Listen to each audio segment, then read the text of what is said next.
Eski Mısır'ın inanılmaz uygarlığı, kayıtlı tarih olarak kabul ettiğimiz birkaç bin yıllık sürenin tamamından daha uzun sürmüştür. Bazıları eski Mısır'ın Atlantis uygarlığının yok olmasından sonra bu uygarlığın kayıp bilgilerinin bir kısmını miras aldığına inanmaktadır. Bir zamanlar teknolojik açıdan son derece gelişmiş olan bu uygarlıktan hayatta kalan birkaç kişinin Nil Deltası topraklarına sığındığına inanılmaktadır. Bu 1000 yıl boyunca eski Mısırlılar sadece teknolojik olarak değil, aynı zamanda anlamını hala çözmekte olduğumuz çok sayıda ezoterik uygulamayla tanıştıkları için ruhani olarak da geliştiler. Eski Mısırlıların büyüleyici ruhani, ezoterik ve okült bilgisi bugün sahip olduğumuz salt bilginin çok ötesindedir. Bu bilginin büyük bir kısmının aslında eski Mısırlılara insan mı, tanrı mı yoksa tamamen farklı bir şey mi olduğu bilinmeyen inanılmaz bir varlık tarafından kanalize edildiğine ve verildiğine inanılır. Bu varlık Mısırlar tarafından Tot, Yunanlar tarafından Hermes Trismegistus ve daha sonra Romalılar tarafından Merkür olarak adlandırılmıştır. Bu gizemli varlığın bir tanrı olarak saygı görmeden önce eski Mısır'da yaşadığı bilinmektedir ve hakkında yüksek bilinç alemlerine erişebildiğini ve kozmik alanda evrensel bilgi türetebildiğini iddia eden birçok hikaye vardır.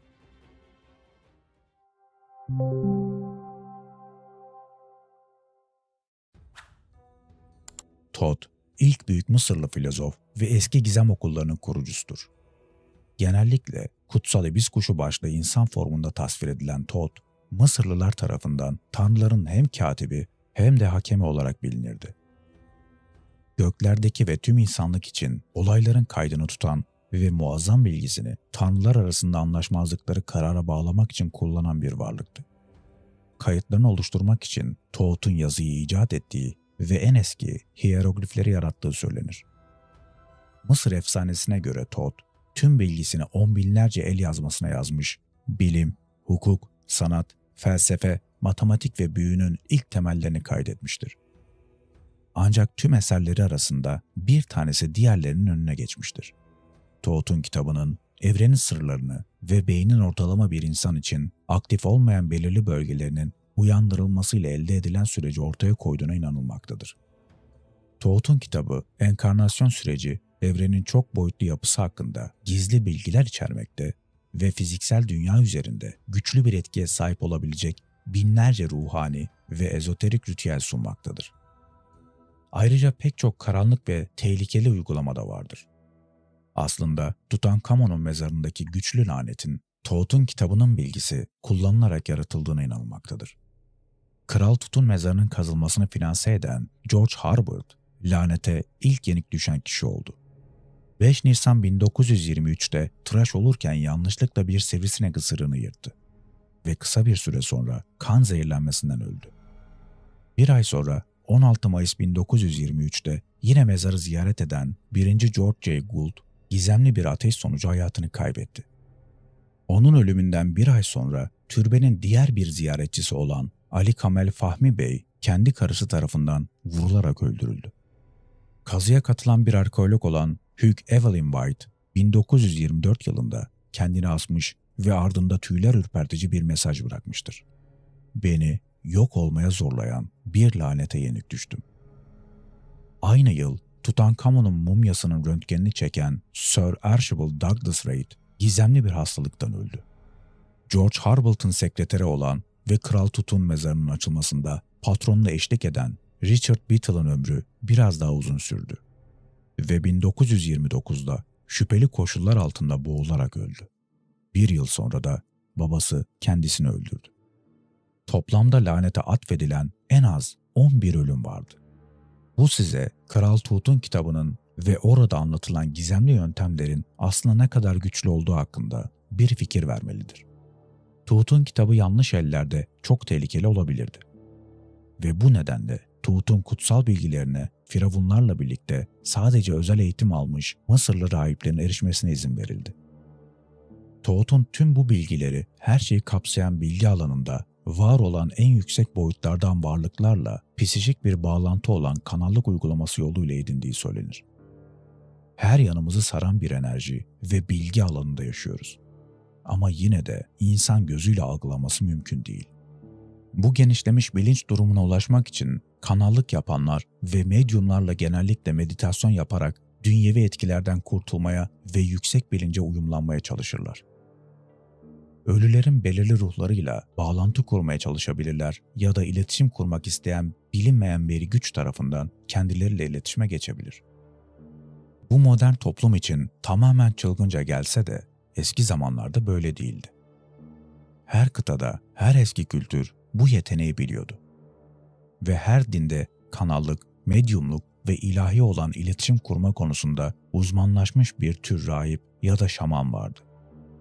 Şamanik trans halleriyle ünlü Kızılderili şamanlarından Mısırlı rahiplere, Kelt druidlerine ve Tangri'nin step takipçilerine kadar hepsi ruhlarla iletişim kurmak için kanallık yöntemlerini kullanmıştır. Bu kayıp bilginin zulme uğraması ancak Hristiyanlık ve İslam gibi tek tanrılı dinlerin yükselişinden sonra gerçekleşmiştir. Ancak bu iki din de özellikle de bu yüksek boyutlu varlıklarla iletişim kuran peygamberler tarafından tanrı, melekler ve ruhani varlıklarla iletişim kurma vakalarına rastlanmaktadır. İnsanlar yalnızca 3 boyuta kadar algılayabilir. Ancak olası bir 4. veya 5. boyutlu dünyanın nasıl hareket edebileceği konusunu teorileştirebiliriz. Örneğin bir kağıt parçası alıp bir insan çizersek, çizdiğimiz insan 2. boyuttadır. Bu 2 boyutlu dünyayı ve 2. boyutta yaşayan bu insanı görebiliriz.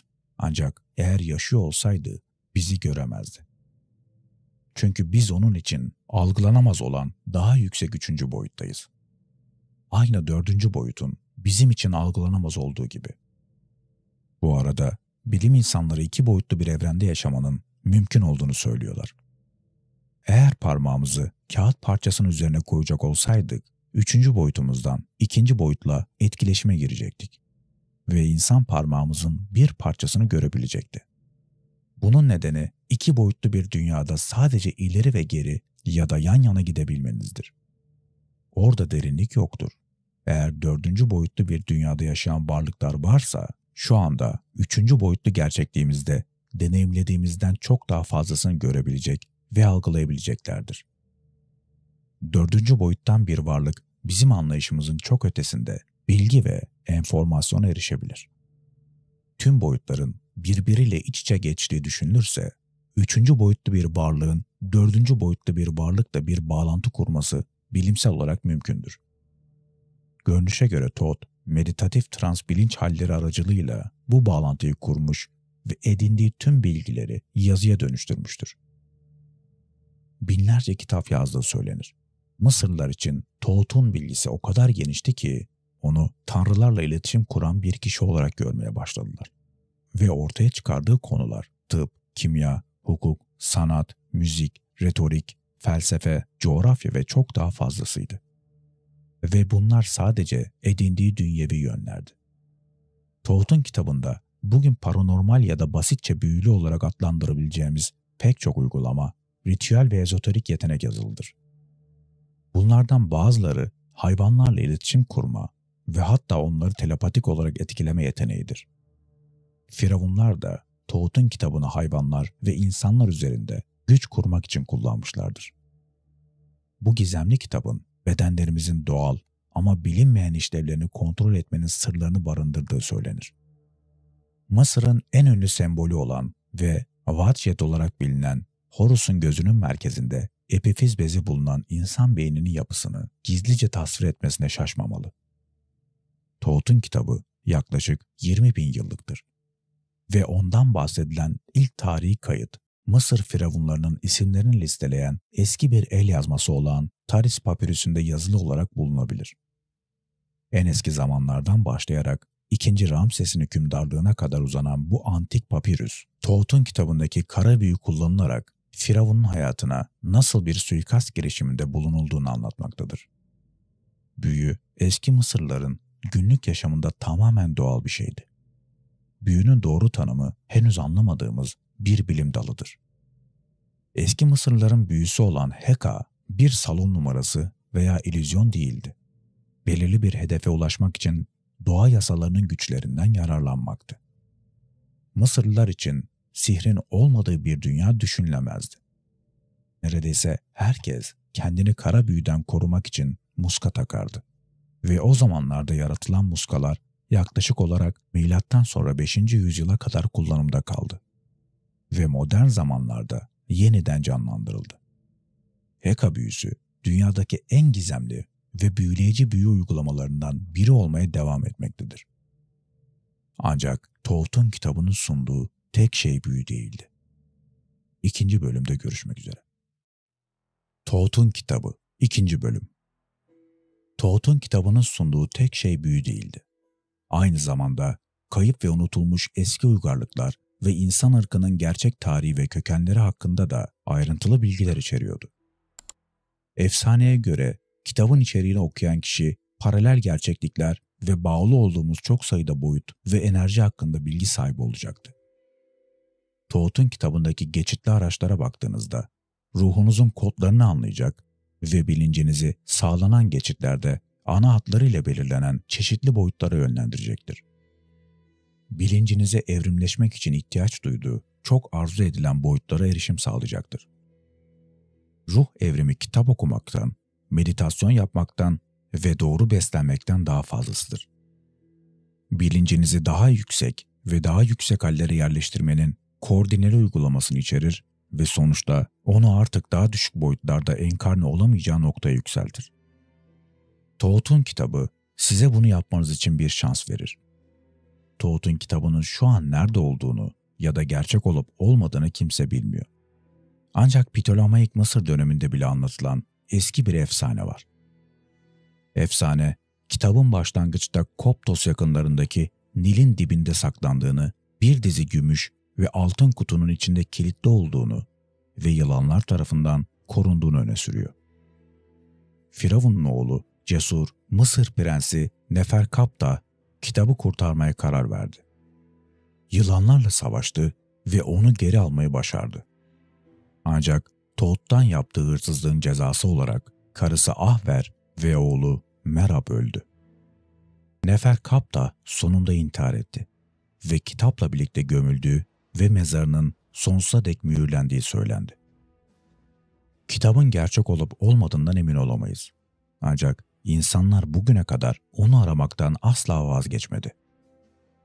Aslında Orta Çağ boyunca Thoth'un kitabının sırlarını arayanlara yönelik sert zulümler vardı. Özellikle İspanyol Engizisyonu çok acımasızdı.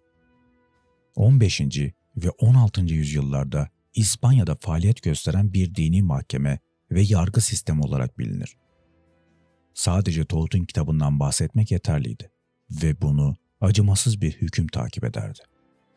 Onu bulmaya çalışan pek çok kişi acımasızca idam edildi. Thoth'un kitabı bu dünyada binlerce yıldır kayıptır. Ancak bir gün onu bulursak belki de daha yüksek, daha evrimleşmiş varlıklara dönüşmemize yardımcı olabilir.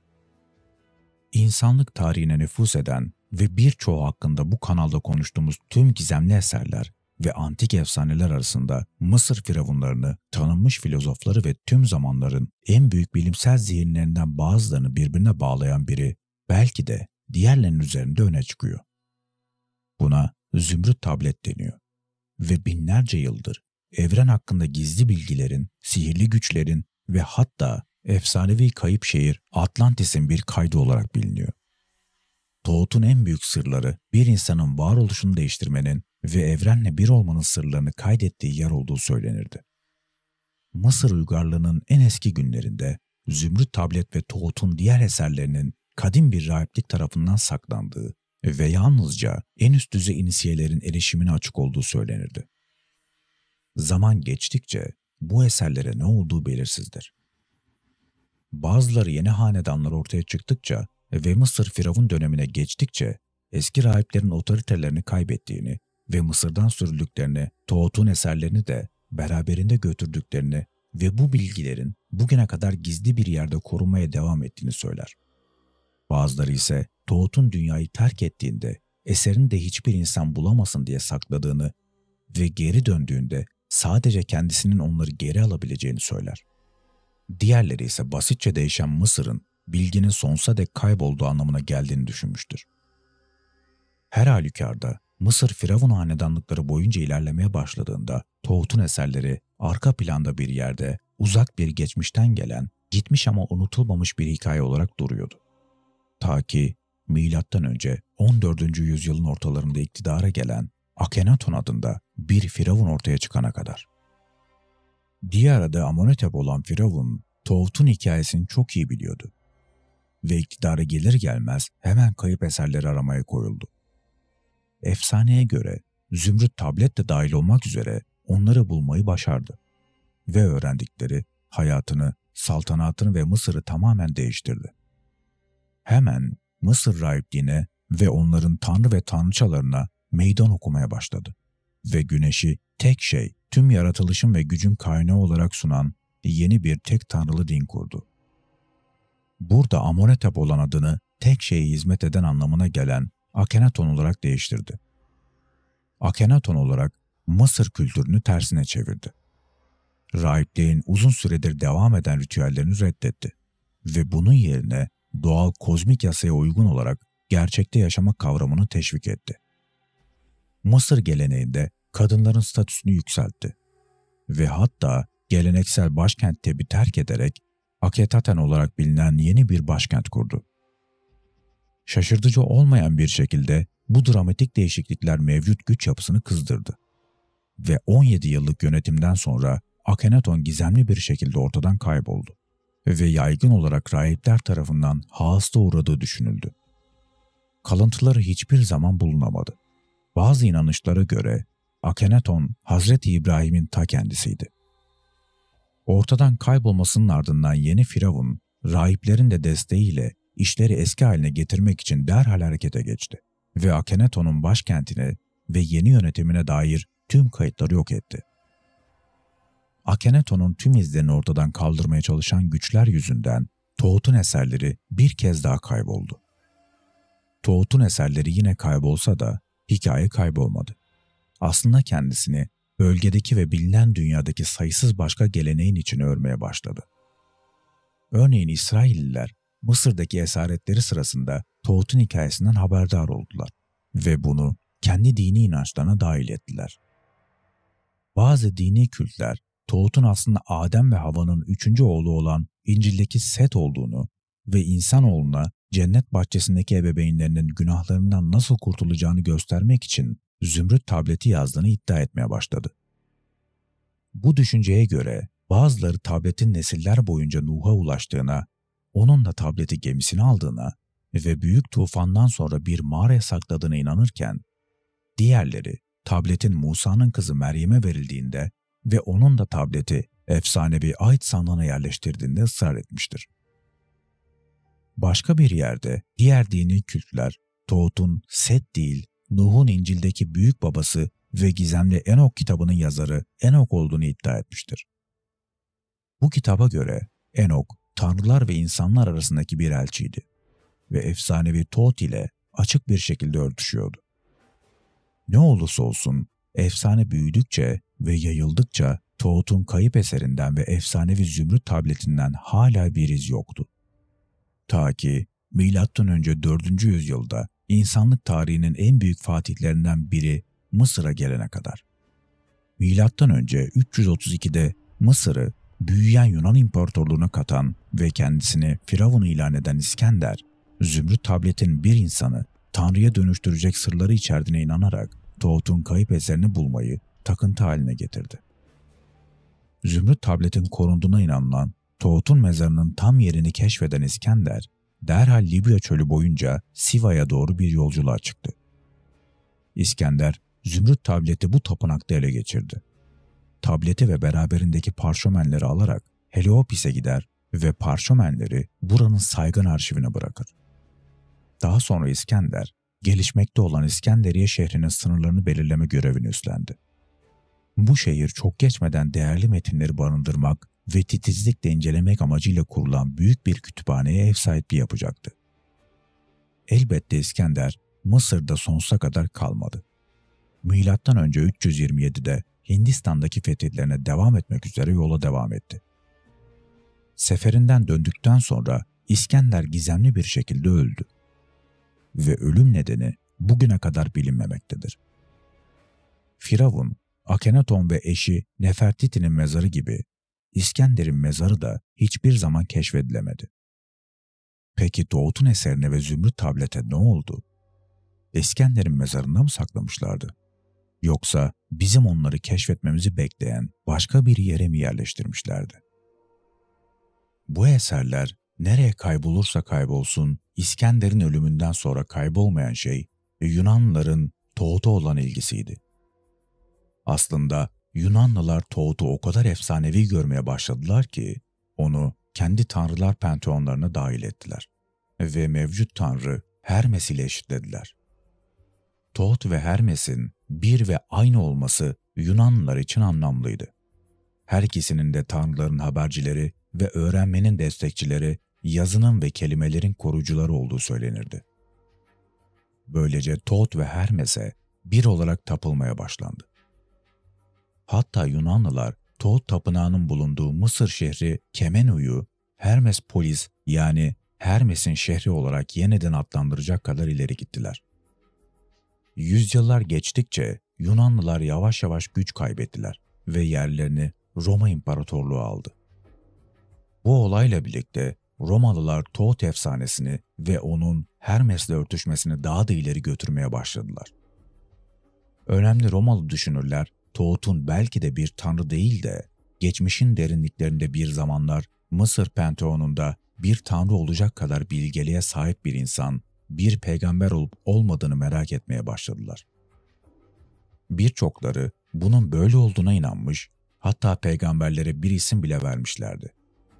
Hermes Trismegistus. 3 kez en büyük anlamına gelen onursal Trismegistus, bu adamı Tanrı Hermes'ten ayırmak için eklenmişti. Yıllar geçtikçe Hermes Trismegistus efsanesi büyüdü. Bazıları onun Musa'nın çağdaşı olduğunu iddia etmeye başlarken, diğerleri onun felsefesinin babası olduğuna, çalışmalarının Platon ve Pisagor gibi düşünürleri etkilediğine inandı. Zamanla Hermes Trismegistus'un ilahi ve insani dünya arasında gezinen bir peygamber olduğu, geçmişte bir zamanda ilahi vahiyleri aldığı ve kaydettiği kabul edildi. Tıpkı Toğut'un hikayesinde anlatıldığı gibi Hermes Trismegistus'un bu vahiylerde aldığı tüm bilgileri bir zümrüt tablette dahil olmak üzere bir dizi el yazmasına yazdığına inanılıyordu. Kısa süre içerisinde Roma İmparatorluğu'nda Hermes Trismegistus'a atfedilen yazılar ortaya çıkmaya başladı.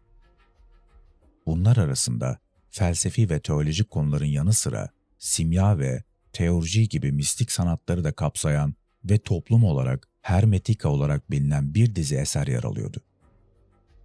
Hermetika gibi eserlerin gerçekten Hermes Trismegistus adında kadim bir yazara ait olup olmadığı belirsizdi.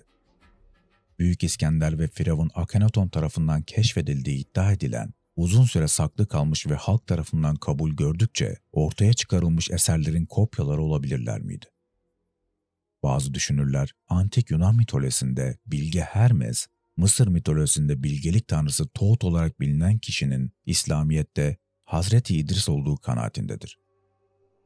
Hazreti İdris, dünyaya gönderilen 3. peygamberdir. Aynı zamanda Hazreti Cebrail'in vahiy getirdiği ilk peygamberdir. Onun peygamber olduğu dönemde yeryüzünde fesat ve adaletsizlik çoğaldı. Şeytan birçok insanı yoldan çıkararak zina, hırsızlık ve yalan gibi büyük günahları işlemesine neden oldu. İlk putperestler de Hazreti İdris'in peygamberliğini ilan ettiği dönemde ortaya çıkmıştır. Hazreti İdris, insanlara yalnızca tek bir ilah olduğunu tebliğ etti. Divan şairlerinden Neşati'nin kaleme aldığı Hilye-i Enbiya adlı kitapta Hazreti İdris hakkında detaylı bilgiler verilmiştir. Bu bilgilerden birçoğu dinimize İsrailiyattan geçmiştir. Hazreti İdris M.Ö. 1400 yılında Babil yakınlarına dünyaya geldi. Kendisine içinde ilahi emirlerin ve yasakların yazılı olduğu 30 sayfa indirildi. Bu sayfalarda Allah'ın bir ve tek olduğu, kainattaki her varlığın Allah tarafından yaratıldığı yazılıdır. Yunan mitolojisindeki Hermes Trismegistus'un yazıları Roma İmparatorluğu'nda popüler hale geldikçe bunlara özel bir ilgi duyan kişi Tianalı Apollonius olarak bilinen bir adamdı. Milattan sonra 5. yüzyılda doğan Apollonius bu yazılarla ilk kez genç bir adamken karşılaşmış ve onlardan o kadar etkilenmiştir ki efsanevi Zümrüt tablette dahil olmak üzere halen kayıp olan eserleri aramaya karar vermiştir. Tarihi kayıtlara göre bu arayış onu dağlarda saklı, uzak bir tapınağa getirdi. Orada aradığı cevapların Tiana'daki bir Hermes heykelinin altında bulunduğunu söyleyen bir kâhinle tanıştı. Heykeli bulduğunda üzerinde ilginç bir yazıt olduğunu fark etti. 3. bölümde görüşmek üzere. Tianalı Apollonius heykeli bulduğunda üzerinde ilginç bir yazıt olduğunu fark etti. Ben Hermes'im. 3 katlı bilge. Bu işareti herkesin görebileceği bir yere diktim. Ama bilgeliğimle onu gizledim ki sadece benim gibi bir bilge onu bulabilsin. Yaratılışın sırrını ve doğanın sanatını bilmek isteyenler ayaklarımın altına bakmalıdır. Tianalı Apollonius hemen heykelin altını kazmaya başladı ve orada toprağın derinliklerine inen bir yeraltı geçidi buldu. Geçidin karanlığına bakarken kendi suretine yaşlı bir adam aniden önünde belirdi ve camdan bir lamba yapıp geçidi keşfetmesi için ona yalvardı.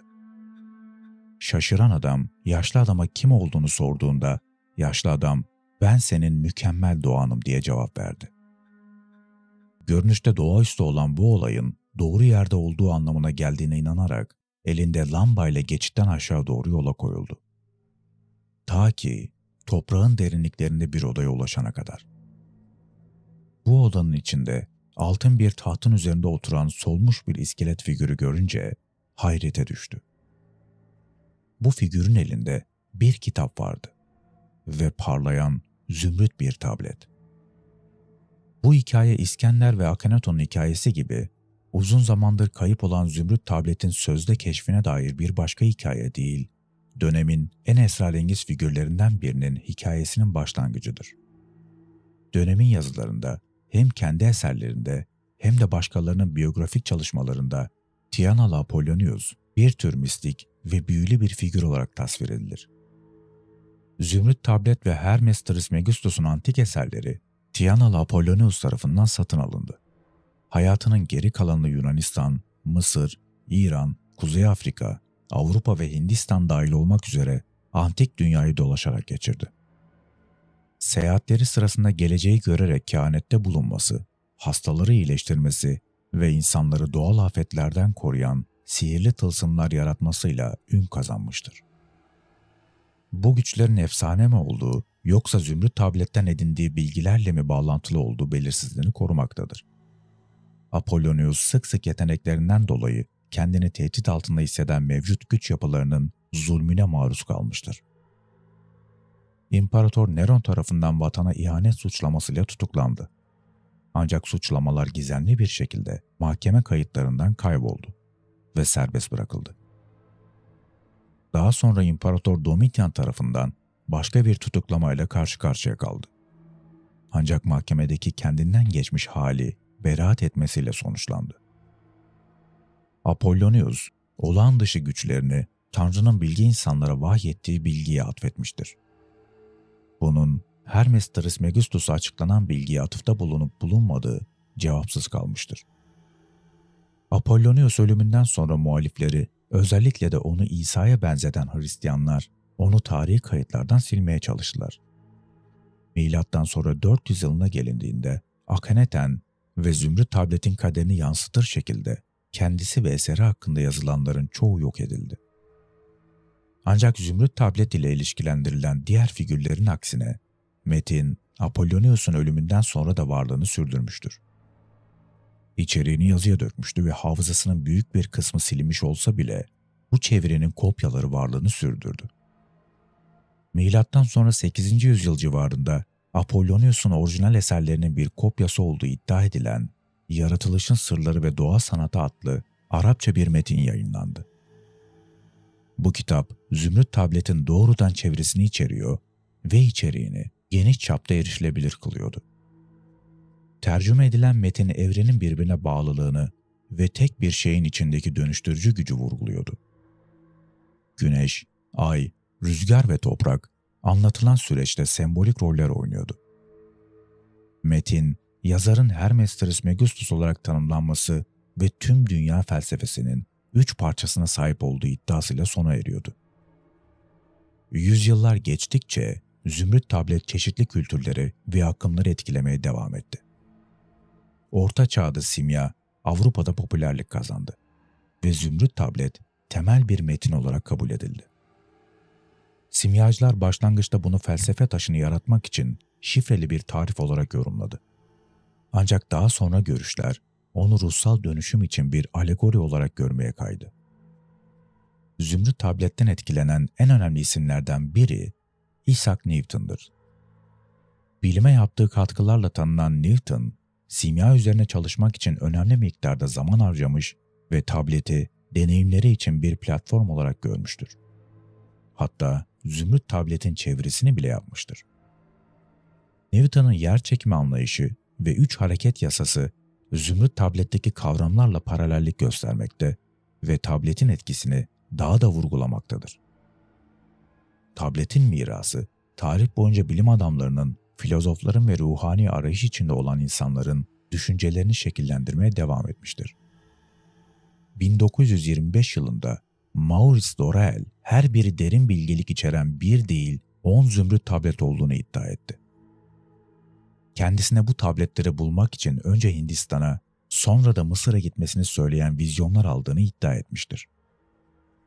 Ona göre Büyük Beyaz Kardeşlik adlı bir grup tabletlerini koruyordu ve kendisine tabletlerin yeri gösterildi. Dorael'in yolculuğu ve vahiyleri Zümrüt Tabletler efsanesinde yeni bir sayfa açmış ve derin öğretiler içeren çoklu tabletler fikrini ortaya atmıştır. Simyasal dönüşümle yaratılan gizemli zümrüt yeşili bir maddeden yapılmış ve elementlere, aside ve korozyona dayanıklı, tamamen bozulmaz olan bu tabletler ona gösterildi. Tabletleri yanına almasına izin verilmemesine rağmen onları tercüme etme hakkı verildi. Bu çevirilerle ülkesine dönen Dorael, içerdikleri gizli bilgilere dayanarak Beyaz Tapınak kardeşliğini kuracaktı. Dorael 1939 yılında tabletlerden çevirdiği her şeyi içeren bir kitap yayınladı. Kitabın adı Atlantisli Thoth'un Zümrüt Tabletleriydi. Ve adından da anlaşılacağı üzere Thoth'un hikayesinin eski Mısır'da değil, efsanevi kayıp kıta Atlantis'te başladığını ortaya koyuyordu. Kitap yayınlandıktan hemen sonra büyük bir heyecan yarattı ve birçok eleştirmen Dorael'in her şeye uydurduğunu iddia etti. Bu eleştirmenler Dorael'in ne Hindistan'a ne de Mısır'a hiç seyahat etmediğini gösteren pasaportunun bir kopyasını ele geçirdiler ve görünüşe göre iddialarını kanıtladılar. Buna karşılık Dorael aslında bu ülkeleri bizzat seyahat etmediğini, daha ziyade astral varlığının bu yolculuğu gerçekleştirdiğini söyledi. Dorael'in hikayesi gerçek miydi, yoksa sadece aşırı aktif bir hayal gücünün ürünü müydü? Ya da daha kötüsü, bir dolandırıcının düşünceleri miydi? Bu soruyu yanıtlamak için önce kitabın ne dediğine, Dorael'in Atlantisli Thoth'un zümrüt tabletlerinden elde ettiği iddia edilen inanılmaz sırlarına bakmalıyız. Kitaba göre efsanevi Atlantis kıtası, uzak geçmişte ışığın çocukları olarak bilinen varlıklar tarafından kurulmuştur. Kitapta anlatıldığı gibi çok geçmiş bir zamanda, uzay zamanda kaybolmuş olan ışığın çocukları dünyaya baktılar. İnsanların çocuklarını esaretleri içinde ötelerden gelen güç tarafından bağlanmış olarak gördüler. İnsanın ancak esaretten kurtularak dünyadan güneşe yükselebileceğini biliyorlardı. Aşağı indiler ve insan görünümünü kendilerine alarak bedenler yarattılar. Bu ışığın çocukları Atlantis'te insanlarla birlikte yaşadılar. Onlarla ileri düzeyde bilgi sağladılar ve onlarla melezleştiler. İlginç bir şekilde bu anlatım gökyüzünden yeryüzüne geldikleri ve modern insan ırkının kurulmasına yardımcı oldukları söylenen Anunnaki'nin eski Sümer felsefesine benzemiyor. Kitaba göre Thoth, bu ışık çocuklarından birinin oğluydu. Ve insanlar ile Thothme adlı ışık çocukları arasında mesajlar taşıyan bir başrahipti. Bu nedenle Thoth'a hayatının erken dönemlerinde Atlantis uygarlığının yaratıcısı olan ve sakin olarak adlandırılan bir varlıkla zaman geçirme fırsatı verilmiş ve burada bilgelik sanatını ve evrenin büyük gizemlerinin sırlarını öğrenmiştir. Bunu yaptıktan sonra Thoth, Mısır efsanesinde söylendiği gibi kendisine öğretilen kadim bilgileri kaydetmek ve saklamaktan sorumlu oldu. Atlantis'teki evinin Atlantik Okyanusu'nda Akdeniz'e yakın 2 adadan oluştuğu söylenir. Burada yaşayanlar gerçek dini ve felsefi bilgiye sahip son derece gelişmiş bir uygarlıktı. Yine de kitaba göre Atlantis'in ruhani kültürü bozulmaya başladı. Thoth ve diğerleri bunun bir felakete yol açacağını biliyorlardı ve böylece Atlantis denize batarken Thoth ve diğer ruhani ustalar uçan bir gemiyle kaçtılar ve tüm dünyaya yayıldılar. Thoth Mısır'a gitti. Gizli bilgi kayıtlarını getirdi ve 10.000 yıl boyunca kral rahip olarak hüküm sürdü.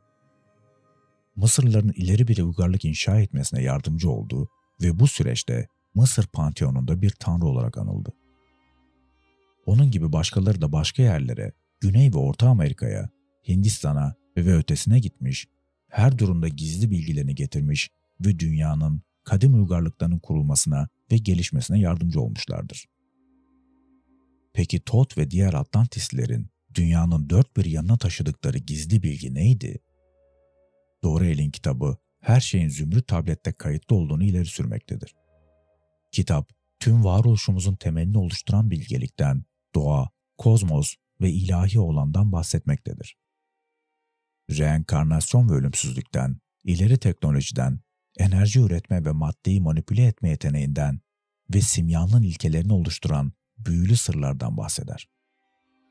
Hatta kitap, son 2 tablette bulunan ve Dorael'in tabletleri saklayanlardan bu bilgileri dünyaya açıklamaması talimatını almasına neden olacak kadar akıllara durgunluk veren bilgileri dışarıda bıraktığını iddia etmektedir.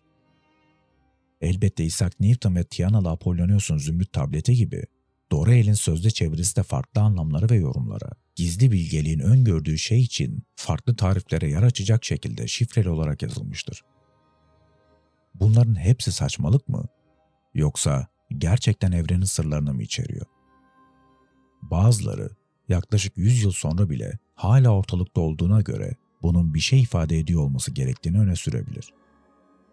Efsanevi Atlantis kıtasının var olması ve Dorael'in eserinde bu varlığın ve kıtanın yok oluşunun bir kaydının bulunması gerçekten mümkün mü? Eğer öyleyse onu kuran ışığın çocukları kimlerdi? Dorael'in hikayesi insan ırkının kurulmasına yardımcı olan kadim dünya dışı ziyaretçilerin başka bir kanıtı olabilir mi? Ve insanlığın kadim uygarlıkları gerçekten de çok eski ve gelişmiş bir kadim uygarlığın hayatta kalanları tarafından etkilenmiş ve onlara yardım etmiş olabilir mi? Ya da belki de Dorael bunları uydurmuştur. Ama uydurmuş olsa bile Thoth ve onun gizli bilgisi hakkında kesin olarak söyleyebileceğimiz şey şudur. Pek çok kadim gelenek için bu kadar önemli olan orijinal zümrüt tablet, Isaac Newton ve diğerleri üzerindeki etkisiyle şüphesiz tarihin akışını değiştirmiş, gelmiş geçmiş en büyük düşünür ve figürlerden bazılarının zihinlerini geliştirmiştir. Eğer Dorael'in hikayesi doğruysa bu sadece efsaneyi daha da güçlendirir. Tıpkı zümrüt tabletin uzun yıllar boyunca kayıp olması ve bir efsane olduğunun düşünülmesi gibi. Dorael'in çevirdiği iddia edilen tabletleri gelecekte bir gün bulacak olursak, insanlık tarihine, dünyaya ve her şeye dair anlayışımızı nasıl değiştirebilir? Bu da Doğuz TV'nin başka bir konusu. Bir sonraki videoda görüşmek üzere.